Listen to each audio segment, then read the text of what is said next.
right. Is it preposterous? Truly? Let's find out.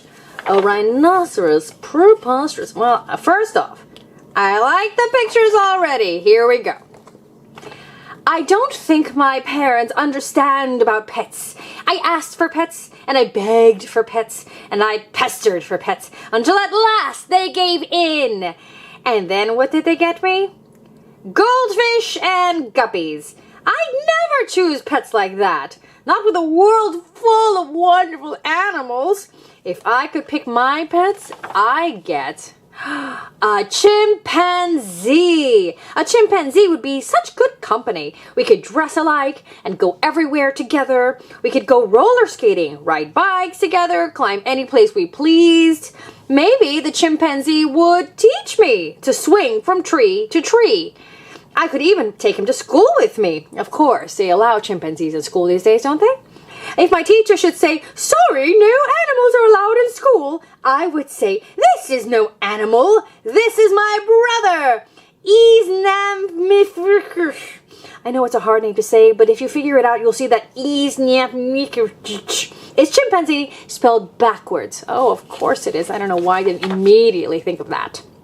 And it would be marvelous to have an octopus. I could keep him in some secret place in my room, maybe in a bucket in the back of the closet. Then when my mother calls, did you remember to pick up your things? I could whisper, okay, Octy, get to work. And he would. One arm would hang up my clothes, while another arm would put away my school books, another arm could pick up scraps, and another arm put away paint games, and another arm could put away trains. With all 8 arms working all at the same time, well, everything would be put away in no time at all. When my mother came in to check, she would say, oh, you certainly have become neat lately. I wonder how you do it. But that would be my secret. I would also like to have a tiger. A great, fierce tiger, preferably a non-man-eating one. He would be my friend. We could hunt together and romp together, and when we were tired, we could rest together. He would rub up against my legs and roll over and purr when I petted him, just like a friendly tiger cat. If anybody were mean to me, I would say, you better watch out or my tiger will bite your head off. Pooh, he would say, you don't have a tiger. If he went right on being mean to me, I would call my tiger, and he would pounce on him, growling his fiercest growl, and opening his jaggedy white mouth as wide as it would open. Help! Help! The meanie would scream. Stop him! I won't be mean anymore! Well, all right, I would say. I'll tell him not to bite your head off. This time. You can bet that meanie would never bother me again. Oh, I certainly would assume that also, actually. Another dandy pet would be a snake. I could use a little snake for a belt and a long one for a swing. Or for a lasso. To capture and tie up bad guys, of course.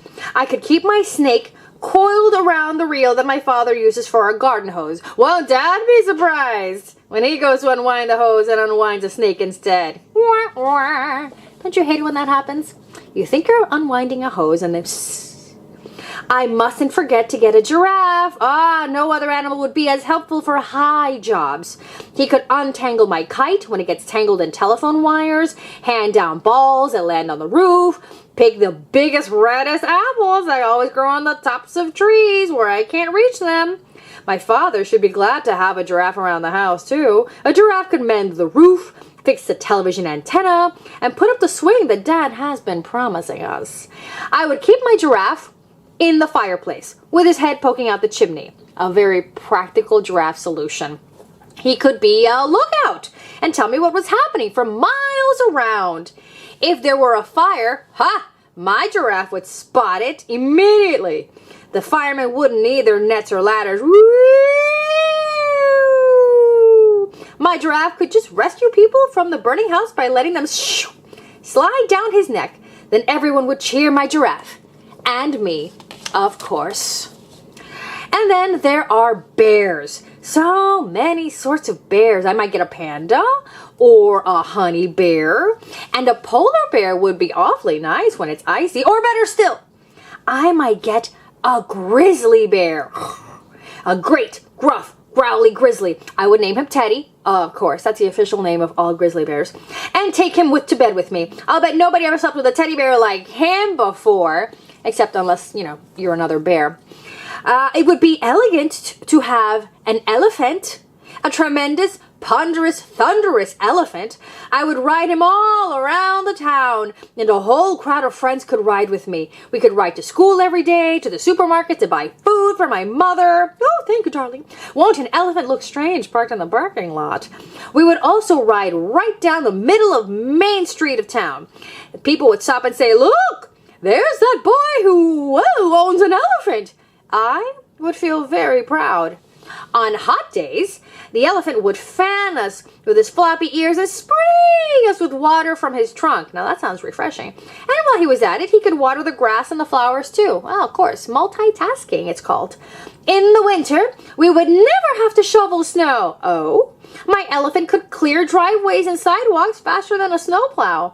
If cars got stuck in the snow, he could pull them out.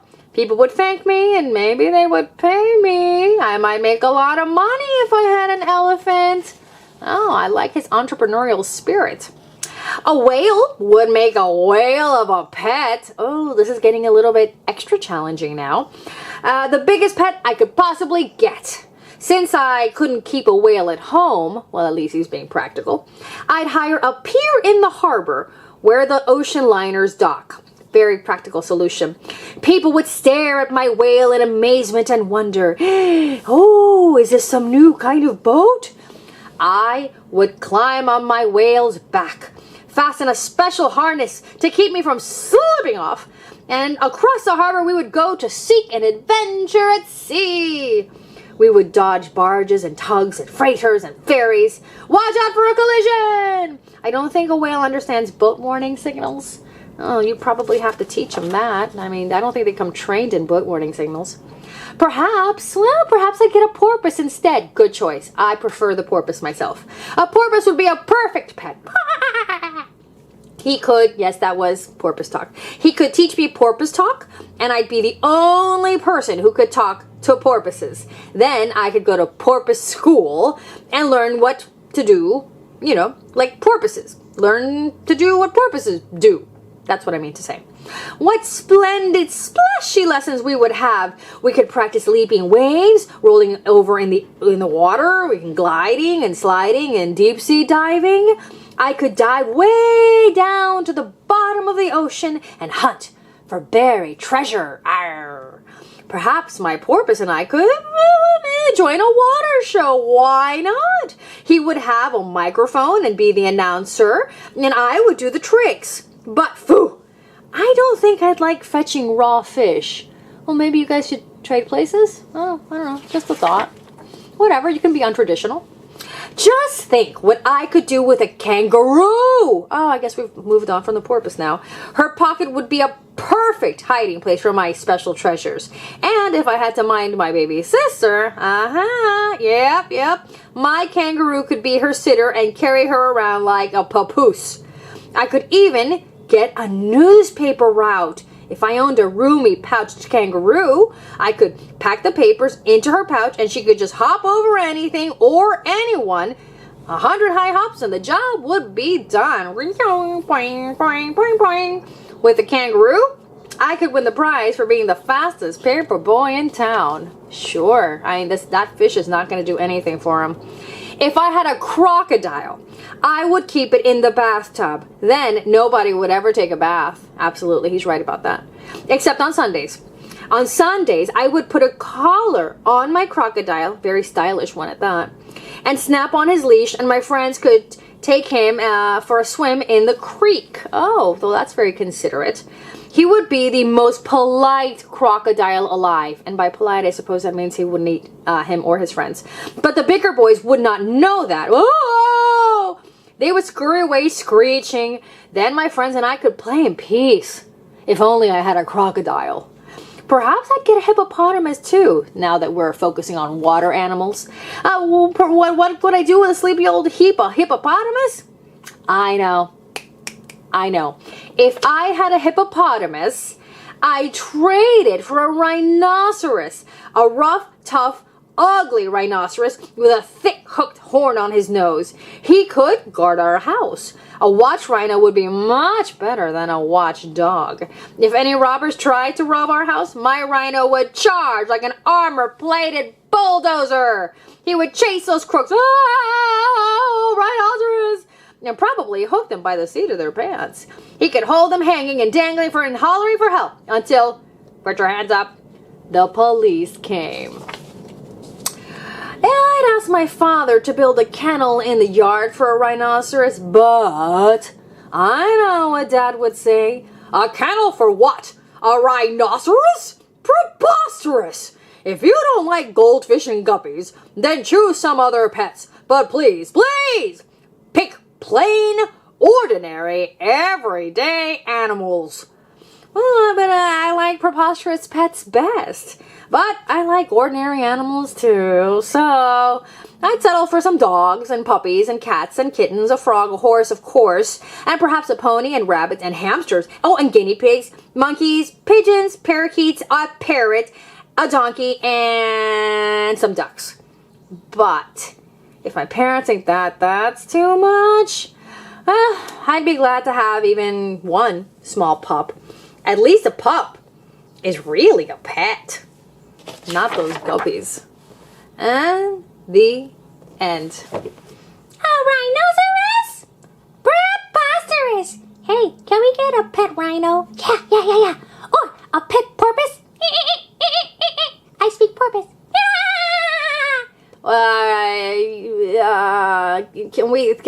No. Come on, you're no fun! Well, you guys are, all the animals I can handle. That's funny. See you next time, kid, on